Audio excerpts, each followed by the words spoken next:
Queridos todos, querida Sonia, que nos traduces esta liturgia en este lenguaje de signos, es de agradecer esta generosidad vuestra.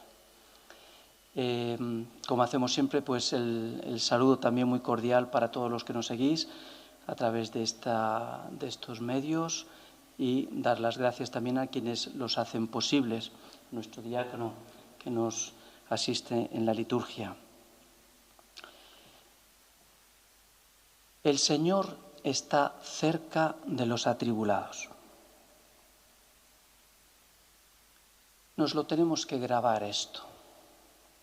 El Señor está cerca de los atribulados. Podríamos preguntarnos por una parte, ¿yo como atribulado siento al Señor cercano? En mis cuitas, en mis penas, en mis circunstancias, en mi abatimiento, ¿siento la cercanía del Señor? Si esto mismo se lo decimos nosotros a aquellos que están atribulados.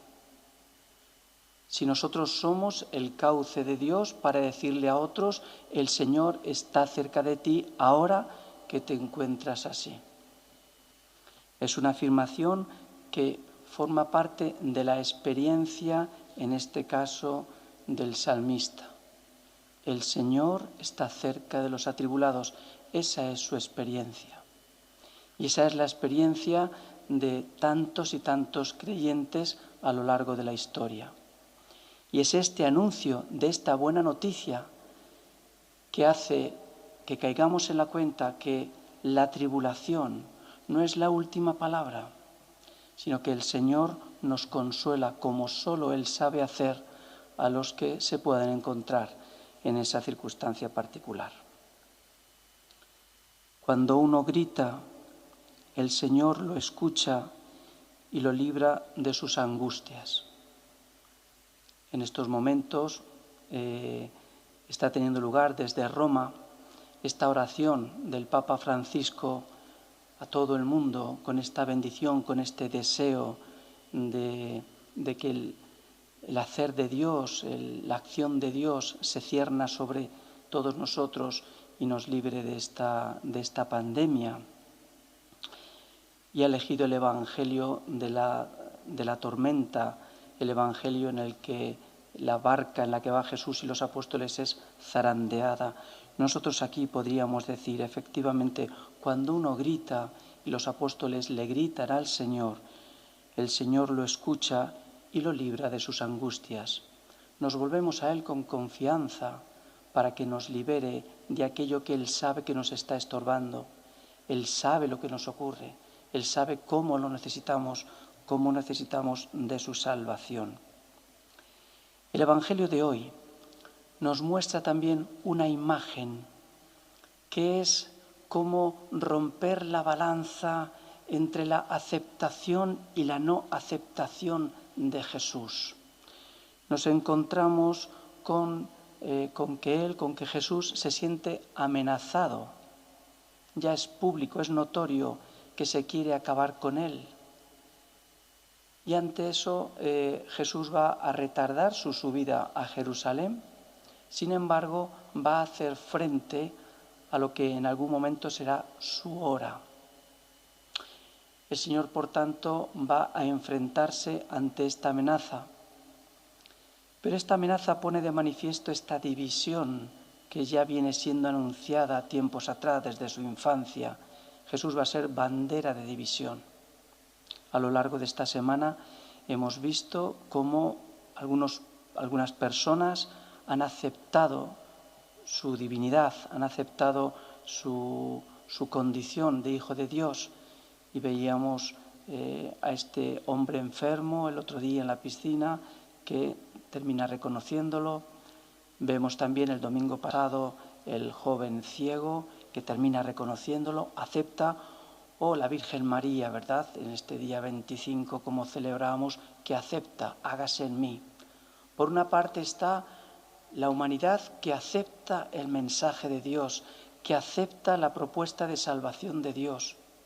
Y por otra, este otro misterio de rechazo de Dios, de rechazo del Señor, de a veces incluso con razones supuestamente religiosas, como les pasará a estos grupos religiosos contemporáneos de Jesús, su rechazo, su obcecación. Se han hecho una imagen de Dios particular y no se abren a la realidad. Se han escondido en sus propias creencias y no se abren a lo que otros están viendo.